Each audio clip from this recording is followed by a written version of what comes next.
Welcome, ladies and gentlemen. Welcome, welcome, welcome. Greetings.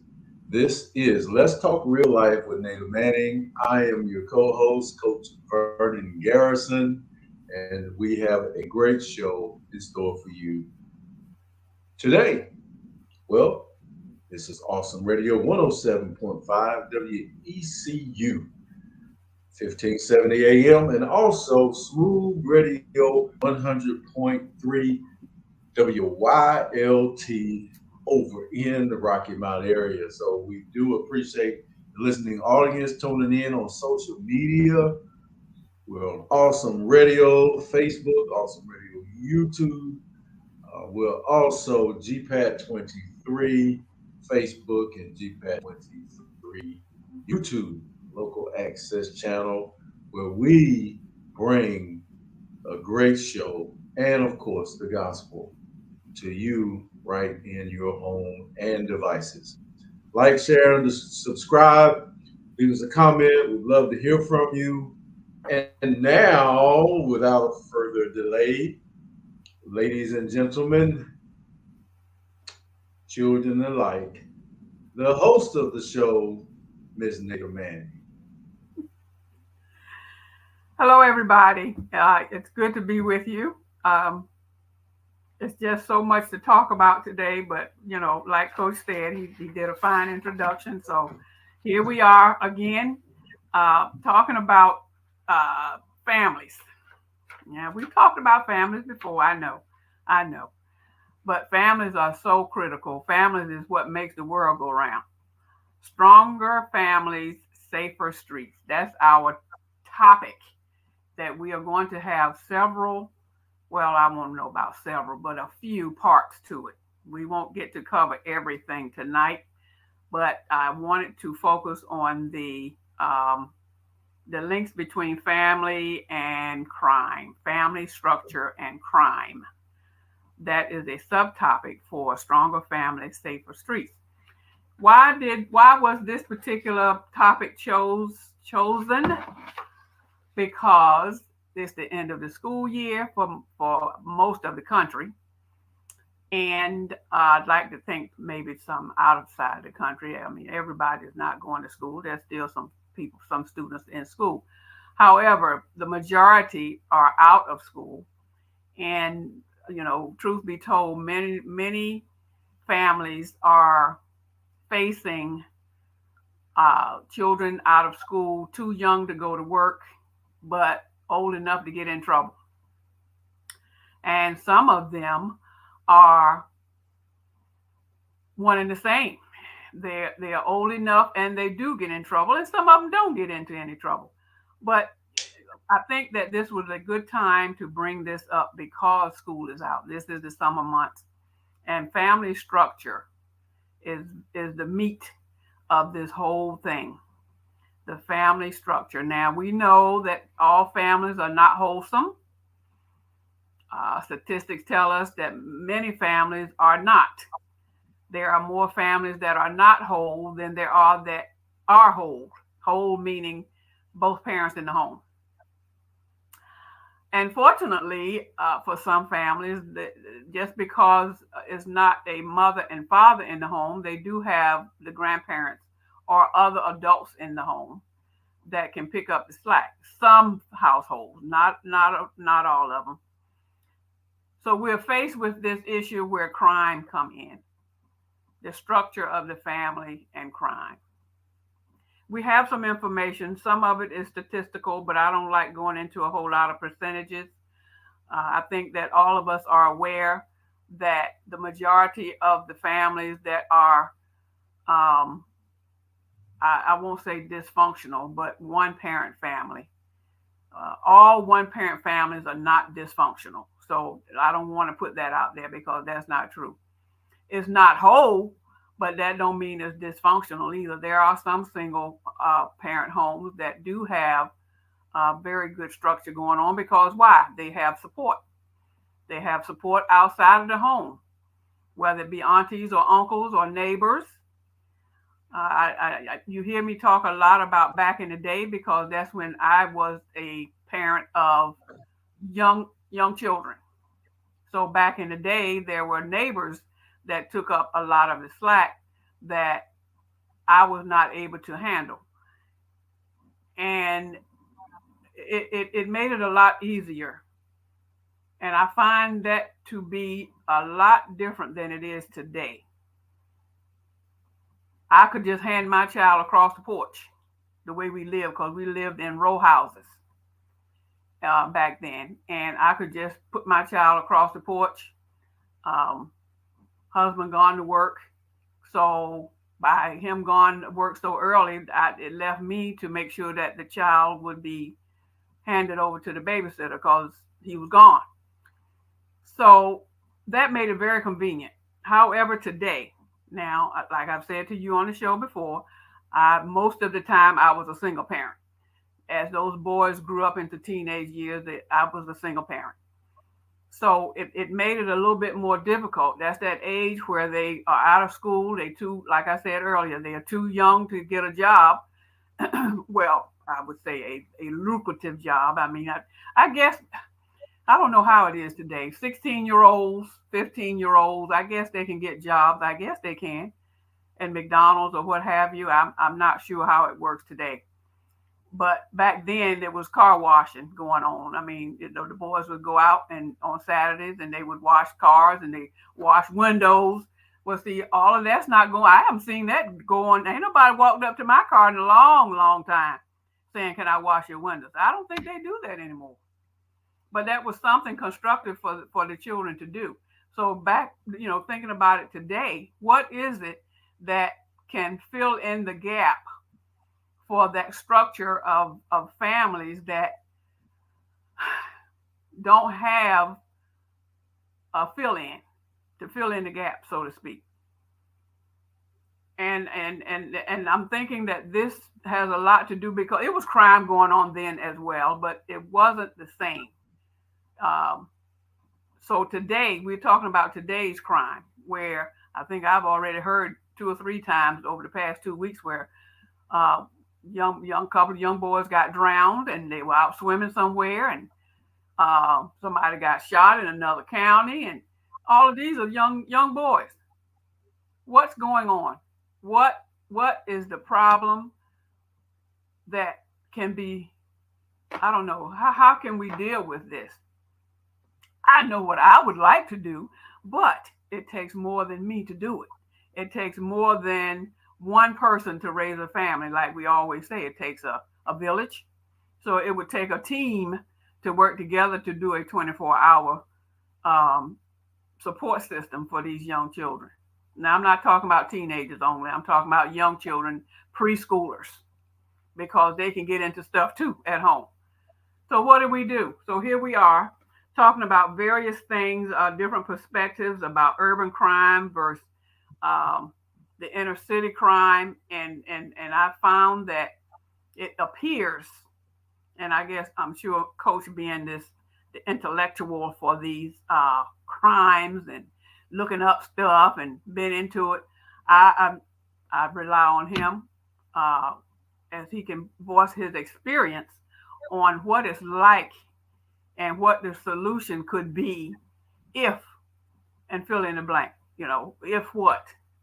If what? How do we solicit adults, young adults, or older adults to take part But, in but, trying but, to solve this problem? Yes. but before we get to the answer, we got to look at some more of the root causes here. There's a major debate here. Great introduction to the subjects, but is it unemployment, economical inequality, poverty? There's a lot of factors here that we want to talk about, and that's just one perspective. There is, some people, there are crimes committed for cash, money, based on poverty, based on their social status. And there are crimes of passion committed uh, for emotional reasons, things of that nature. So if you take that perspective, and there's one that I want to rewind the tape where you were talking about the family structure.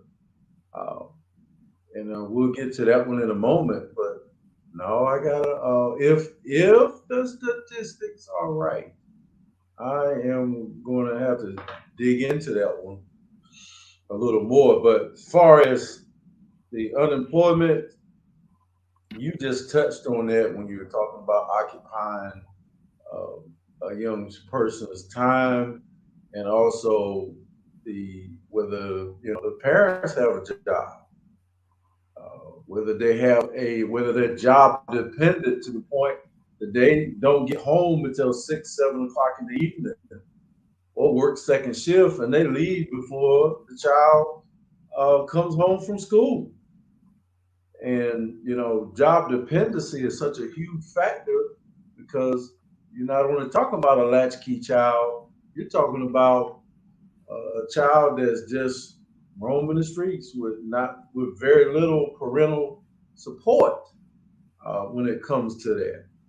Now I can tie in the single parent home based on the data and the analysis of it.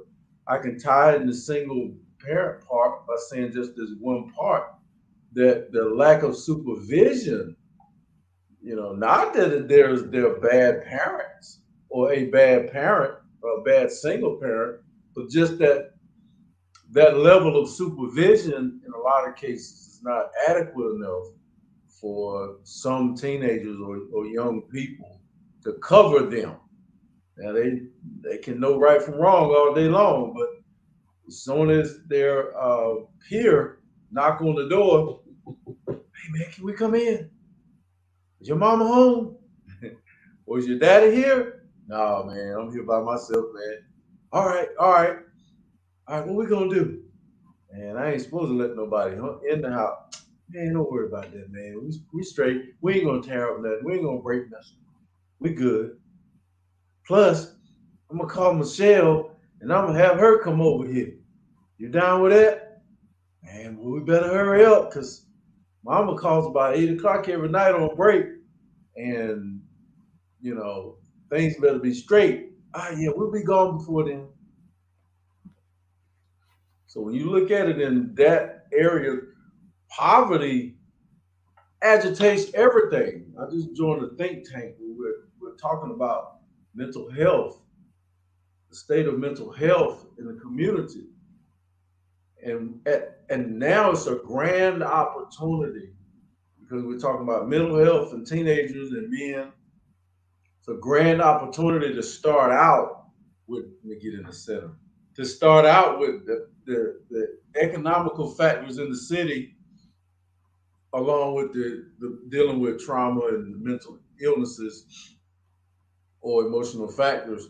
I'll be ready to go to the economical development committee of this city and say, what's the future look like as far as training, uh, the citizens, the aptitude, the market on getting people educated here in this city, get them to the 4-year institution so that we can be a labor force for quality of work where industry will come here like a in the next 10 years, such as a Google or some of the corporate companies that run America can plant here.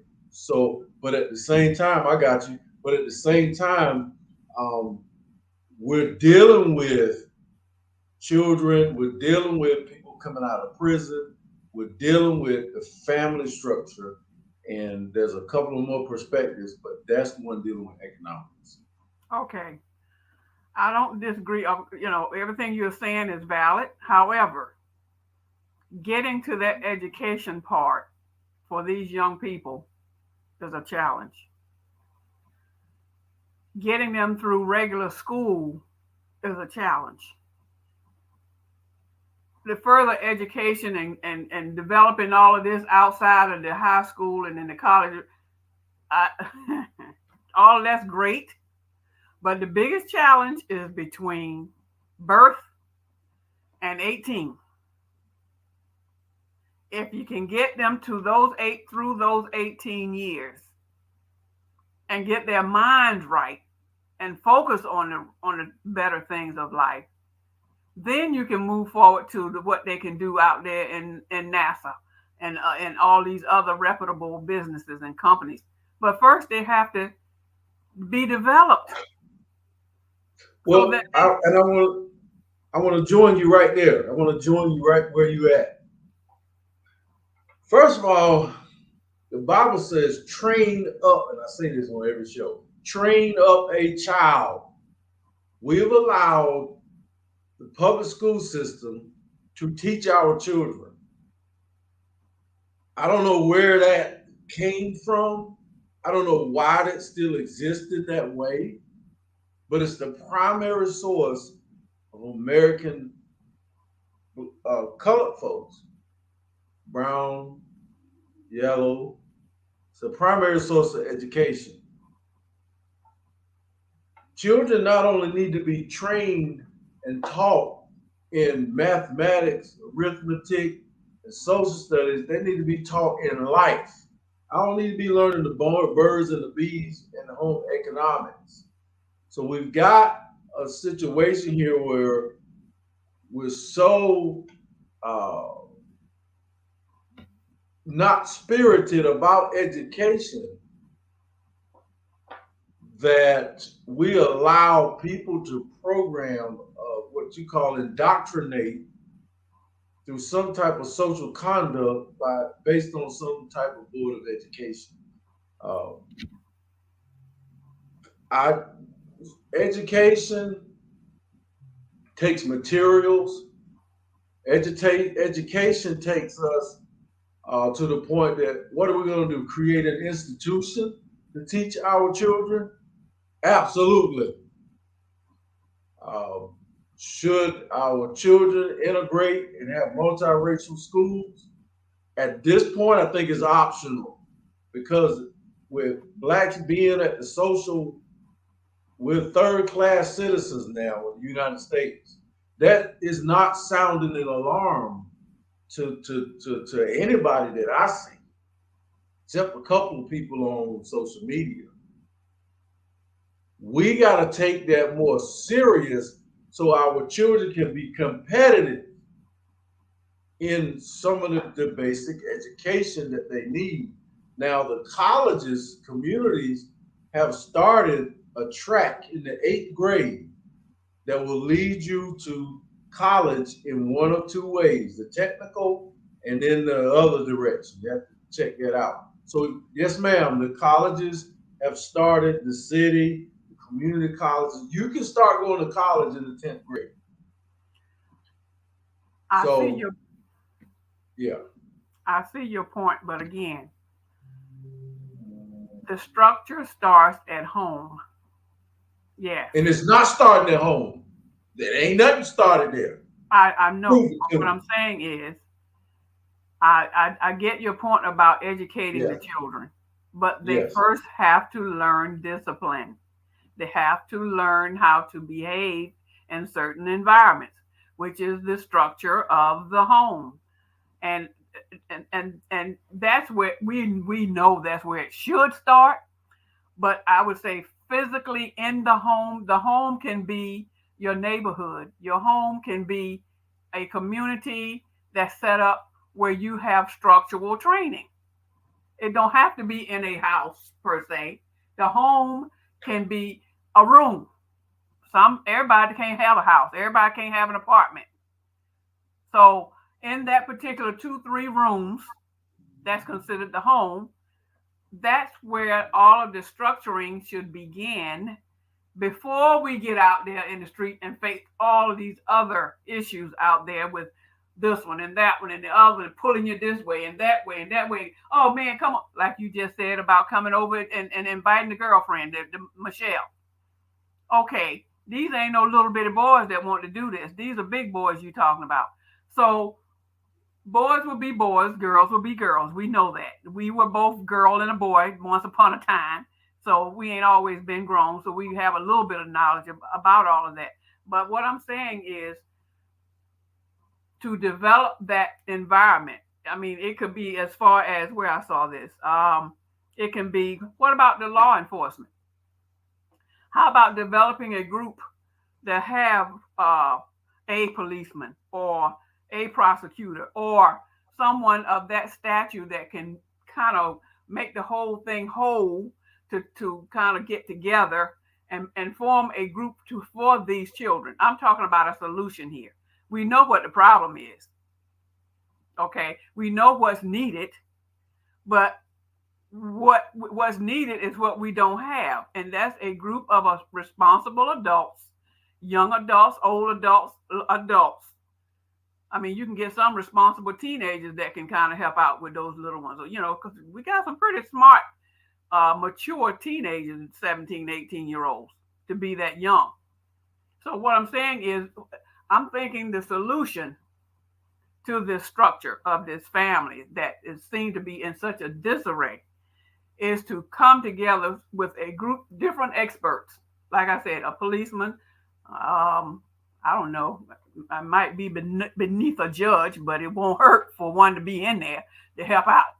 I'm just saying, parents and all of these other levels of experience to get these children ready to go out there and realize that this education you keep talking about is critical. But they got to have the mindset to stay in there and focus on the education. Focus, not let They this one have and that and the other pulling you every which way. They they don't have know a no better. They're not taught any better. they have a thing called teen court in the community, Yes. and that is where teens go and they learn about the court system and the judicial system and understand um, crime and understand how punishment should fit the crime. It's sort of a doctrine, it's sort of a training ground so they can understand that they're about to become adults. And we have a judicial system, we have a prosecutorial system that we're going to use to help manage your behavior, once you become 16. So what do we do with the parents? Because the parents, it many times is the root of the problem. Some parents, and I know a couple of them, some parents don't choose to let their child go too far away from them. In other words, they don't want that bird to get too far out of that nest. Even though they are not doing well in the nest because the nest is so disruptive, the nest is the home. But the parent is insisting on, oh no, I can't let my child go away and stay no 6 weeks or 2 months. Well, you going I'm not talking about letting them go like they're going to boot camp or something. I mean, they can come home every day. I mean, you can go to some type of setup or environment 2 or 3 times a week. Nobody said anything about moving the child out of the house unless it becomes necessary. If the house is that disruptive, where maybe that child will be better off outside of the home. But again, that's up to the parent because the parent is the one that's in control. So what do you do in a situation like that? Other than I'm saying we need to talk to the parents too. It's not always just the child. Sometimes the child is willing and ready, but it's the parent that's holding it up. No, he gonna be all right. She gonna be all right. And just give me some more time with him. Okay, 2 or 3 months go by, and the next thing you know, something else has happened in school or out in the environment during the summertime. But the parent was supposed to take care of it. Parent didn't do it. So shouldn't there be some type of support group? You can't make a parent do it because they're grown, but some type of something that can be set up for that parent or those parents to be Well, involved. here's what you got to do. You got to knowledge is power, and you have to hit families with the truth. Um, Urban crime is definitely associated with the betterment of it. Reductionist crime is associated with uh, having healthy sports programs, other institutions, nonprofits.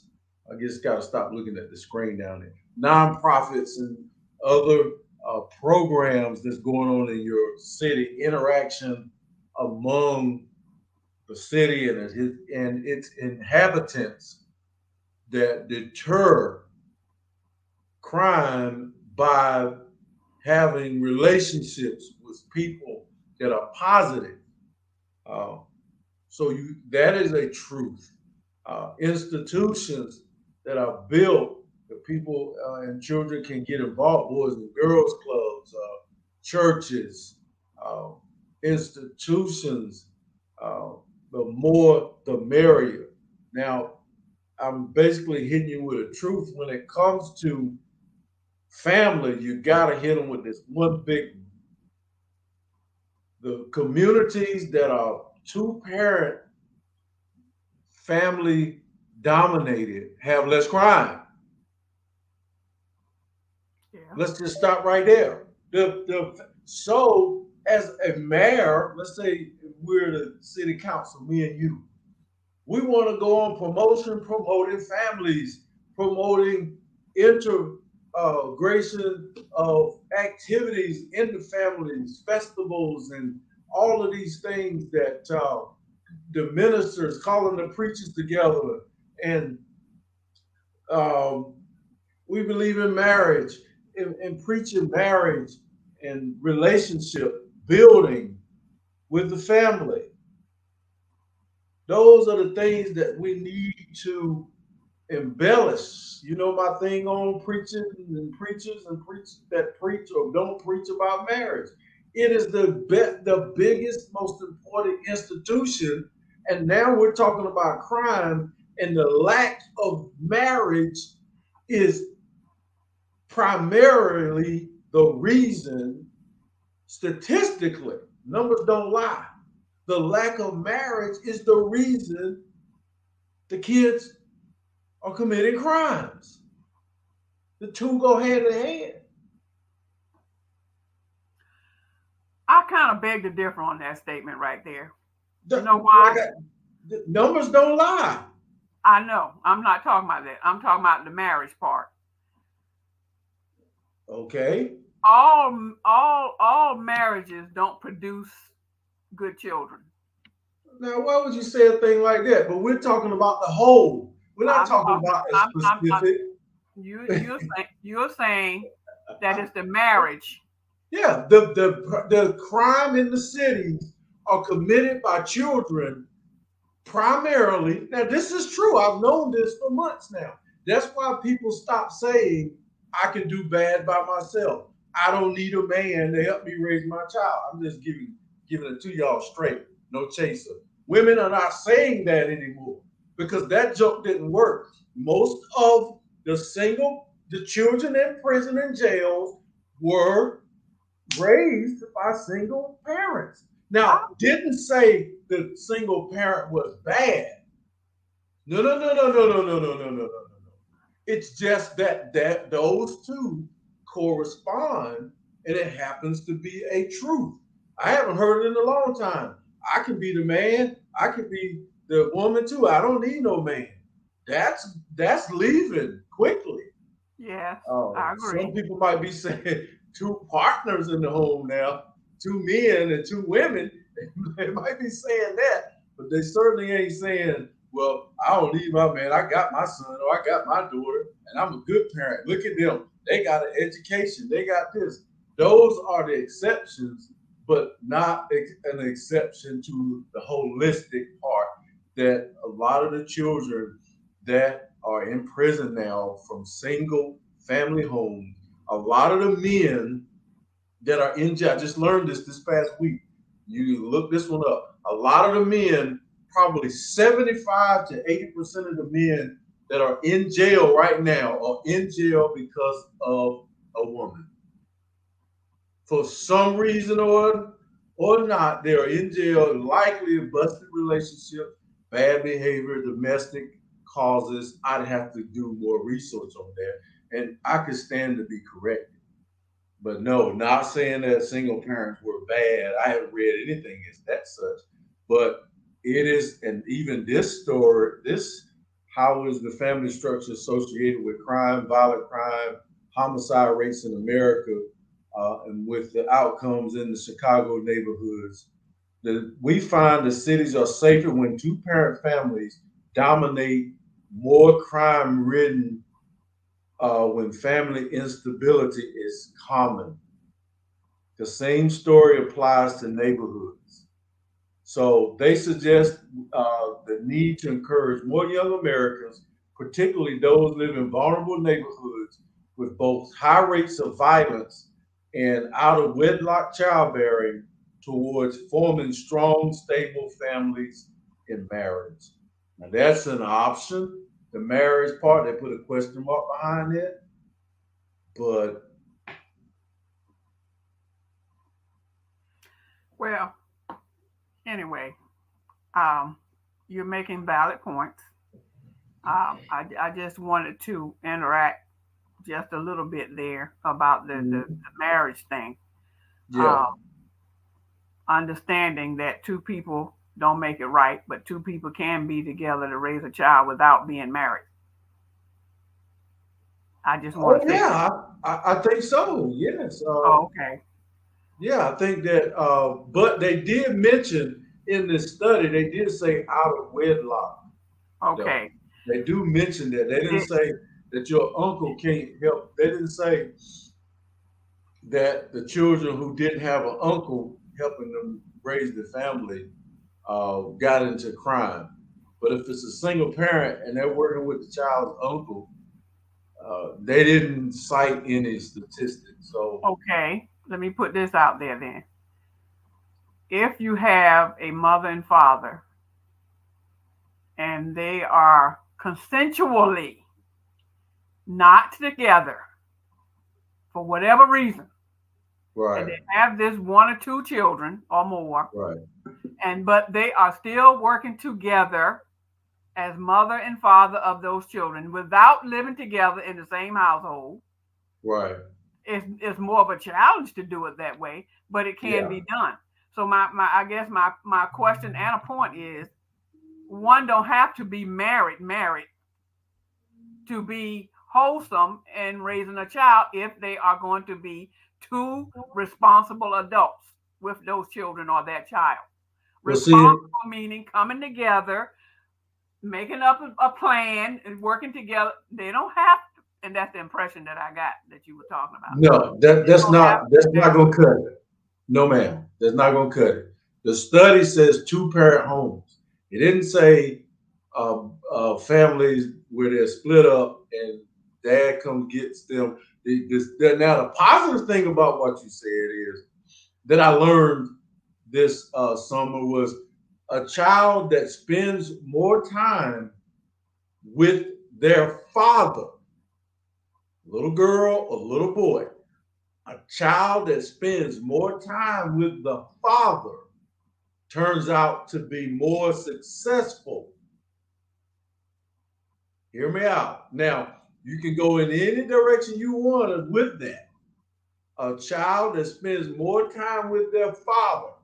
Now, there's another statistic that says black men spend more one on one time with their children than any other race.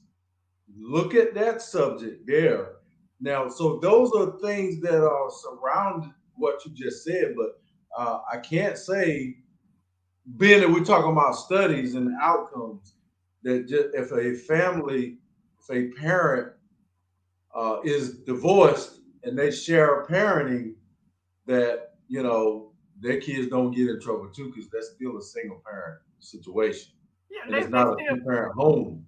they still get it. They still may get into trouble, but both Yeah. parents are still active in the child's life. That's my point. Yes.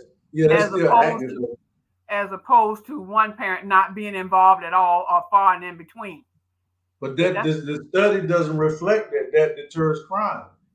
Two parent homes deter violent crime in urban areas. That's what these studies are saying. And here's how. You got to hear, just look at the document right in front of you. Adverse childhood experiences, behaviors, disorders, and family structure. Number one, poor parental supervision. You can't be, home all the time because you got to work. Punitive or erratic parental discipline. One hold on, parent, hold on. I see yeah, you. I see what you're saying. But let's yeah, take the first poor parental supervision because what you were saying, one, you no, you can't be home all the time. But if it's two parents, whether he's yeah, in the house or not, right. he can take up the slack and go pick up the child, or fill in the gap, so to speak. That child is still Right. with both parents. That's my point. Well, I'm just trying to say that there's a working way. If they work together, it can be resolved to avoid, not get rid of it, but to avoid as much crime. I'm saying if they work together. Hey, nothing says all those positive things don't matter, but the statistics don't say, in this study, there's a lot of studies, that divorced parents who work together still deter crime. No, no. It says two parent homes deter crime. Parents that are married deter children from committing crimes. Communities that are dominated, and I just read it to you, that are dominated by two parent homes. It didn't say dominated that are married. It didn't say two parents and I live on that side of town, you live on the other side of town, and we work. No, no, it didn't say that that works the same as married families. Or it I'm would not have said two parent homes and divorced parents, separated parents, or friends or cousins that work together to raise children all deter crime. It didn't say Either way you look at it, it affects the child when there's yes. some type of disruption going on in the home, whether they're separated or together. In one family, one household, yes, the chances of the child doing better, yes, I get that point. But nothing is guaranteed. Nothing is 100%. Whether they together and don't ever break up, it's still could be a problem. So that's my argument there. And yes, you were reading the poor parental supervision. Absolutely. Okay, here's where The attitudes of these parents, that weighs a lot. check this out. So you're on it. Studies have shown that compared to those intact, compared to those families intact, especially married families, children in single parent families experience. Now they're making a comparison, just like you were saying that it works with or without. They're making a comparison. Lower parental supervision levels, higher parental conflict levels. So the children in single parent homes, they got the conflict levels that are higher. Didn't say it's the negative environment and no, no, you got a, a, a mom that don't get along with dad that well. So you just go from one side to the other. Higher That's true. parental conflict levels, higher risk of low family income and poverty. You got a one, daddy might not be paying, or mama might not be paying child support, or there's just one job there. So I'm Right. not trying to penalize a single parent. I'm not trying to demonize a single parent, And but it you got goes a higher risk. and it goes either even if they're in the house together. That same income issue could be an No, income but you problem. can't mention that there. You can't mention that there because you're talking about a parental structure of love. There's no child that says, I'm not going to love my daddy unless he makes $100,000 a year. That child only knows that his father is with them, and that's the bond of love that you get when you're married. So no, Yes. you can't bring that one in. The last one is a byproduct of a single parent home. Now you would have to research this one, but I bet you it's going to come out a higher risk of abuse and neglect with a single parent that's not married. Go figure. Of course. You're not gonna. Yeah, I remember. I am a single parent, so Yeah. I already lived it. So it's a struggle, is what I'm trying to say. And I'm not I'm saying, not denying that. but see, a lot of these things that they're saying is not related to the stuff that you're being defensive about. It's just related to creating a holistic child that is, this is where God wanted it to be, to have two parents married. I look. Of course, it's not going to work as good as single parent. This is real life here. I'm talking. This is Let's Talk Real Life show, folks. We're Yeah, talking about real life stuff and the way exactly. it is. We're not making up anything. I'm here to tell you I have the experience of the single parenthood. All of this stuff that they're talking about, I can relate to it. Nothing is statistical as far as these words are going. I'm saying that it's everything is. I'm not saying it's not right, but I'm saying experience is the better teacher. Okay, and I'm saying that if we're gonna talk real life stuff here, and that's what we're trying to do, put the real stuff out here. Now, I'm not saying ignore what's on paper, because statistics is this. They're looking at the whole picture. Me, I'm just looking at one picture, and that's mine. Now, is that being selfish? No, I think I'm just putting it out there. Yeah. What it was really, really like. But No, let I me let didn't me say experience this. all of. I didn't experience all of this stuff. The neglect, Yeah. yes, but not the abuse part. All of But that other stuff. No, But you you know, don't represent all the families either. Of course you don't. no, But I don't. let me add some harmony to this since we got stuck on this one perspective from crime. I like the way they summarize this. Okay. In other words, one of the potential mechanisms driving the relationships between family structure and crime,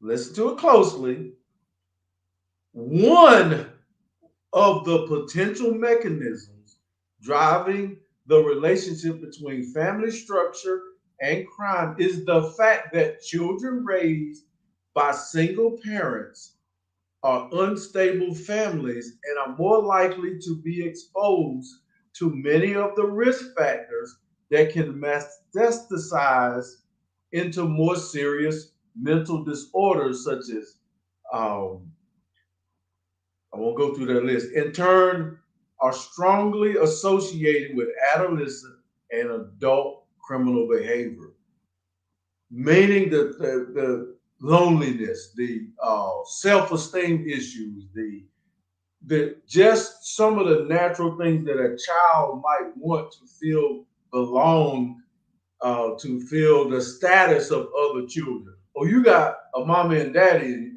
you don't. I mean, those are the things that they're related to. These things, whether you get a like on Facebook or not, Facebook is in trouble for that right now because likes are causing people's behavior to change. If they don't get likes or responses, child get depressed. So why wouldn't another child pick on another child like they picked on me? Oh, you got holes in your shirt. You got dirty shoes. You got this. You got that. But that stuff didn't bother me. But it's how my family was raising me. Right. Your dad is an alcoholic. He was laying in the road drunk the other day. It didn't bother me. But just the holistic approach. But but we got stuck on the family. But that is not the only aspect. It is also about the institutions, the schools, um, all of those things are related. And so there's three or four areas that make a successful village when it comes to dealing with crime. Also, the way the law enforcement is structured, the way the court system is structured. You have a war on crime. Do you have what type of drug you got in the street? Crack cocaine, meth. It's a whole lot of factors that go into crime in a community, other than whether they're single parents or not. Well, folks, we got about 10 minutes left, maybe something like that. 10:53. Okay. A little bit less than 10 minutes. I just wanted to kind of focus on how we can resolve what we know is a problem, and it's not just here in North Carolina. It's all over the. I think it's all over the world actually. But since we are in the United States, then we just focusing on the United States, although the whole world can hear us. I would love to hear how some other places are resolving some of these issues because surely we are not the worst here in this area, but we're not the best either. I'd like to think that somewhere in this world there is a solution where the group is doing pretty good. Not 100%. They probably won't ever reach 100% because nobody's 100%. but doing pretty good. I would say maybe 75%, where we might be at 50% or 30% here. Um, I would be interested in knowing, and hopefully someone can give us some ideas on how. I kind of know how to do it. Like I said earlier, I just don't have the support group that I would like to have to move forward. And that's what I would like to find out from different ones, all of you who are listening, because the Lord wants us to help one another. That's what it's all about. And we're talking about these young children under the age of 18, pretty much. That's kind of lost. They're kind of lost, and they kind of twist in between. They're looking for help, but they don't know where to get it from. And there are some groups out there that's working. I think there's a Boys and Girls Club here, and I don't know how well they're doing, but I don't hear a whole lot about them. But maybe they're making a difference in some of the lives. It's not very much publicized with it, so it makes me wonder how we can move forward with finding a solution. And the best time to come up with these ideas, I think, is during the summertime when school is out, because the teachers are not in school. Um, they may, they probably so plumb tuck it out from the whole school year. They probably don't even want to think about doing nothing at this point, as far as the children are concerned, because they trying to get them to. I think school open again next month, August. Um, so I'm just trying to find out how we can go about helping. We won't be able to solve every problem, but starting something that can make a difference in these young adults, these young children's lives, because they really, really, really need some help. And I don't want to just stick on the children. I mean, the parents really, the parents are so young. I had one experience. I think it was yesterday or the day before. Um, I was at a gas station and went inside, and this young boy came in there. He might have been maybe 10, 11. Mom may have been 30ish, maybe, but mom was not up to par. And she came in. He looked like he just got out of the bed with his pajamas on. Sometimes some of these pants everybody's wearing look like pajama pants. And so he was just standing there with his arms behind his back. One of those children that I get the impression is one or two things. Either he is a troublemaker in school because he's not getting that attention at home, or he's one of those shy boys that just don't have too much to say and get picked on. I looked at him and I looked at her, and of course she used choice words that was not very pleasing in front of anybody, really, but let alone the child. So children pick up those things from the parents, their language. It was not appropriate. It was not very pleasing. No, I didn't say anything. I don't say anything. Most of the time, I don't say anything. I just look at them, and it's just those. That's the type of environment that our young folks are facing. Well, That parent, that there's no parent, there's no baseline. When we heard our parents curse or saw them drink liquor or saw them do anything inappropriate, I'm talking about the Generation X, the 80s kids. When we saw that, when we were socialized in the 80s, born in the 60s, 70s, we didn't feel like we had the right to do it. Now, we stole the right to do it, but we definitely wouldn't go around cussing our parents out. That was reason for right, corporal punishment, the right, death penalty. We didn't cuss teachers out. Now you right. would find somebody that would say a word every now and then, but I'm talking about the baseline of that family, the cohesiveness, the structure is what gave us that ability to obey that moral concept. But now children don't have that structure. You can go on social media and find 8, 9, 10 year old kids video cussing out the teacher, Yeah, but just like again, a grown man would. right. Well, I'm walking away from this session tonight. I'm still twixt between on wanting, having a desire to do something for society to kind of help out, do something.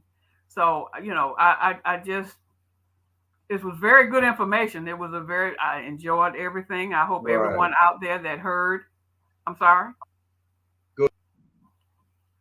I hope everyone out there that heard us talking was able to relate to what we were saying and maybe come up with some ideas. It takes a group to, everybody can't think of everything, so we need some help.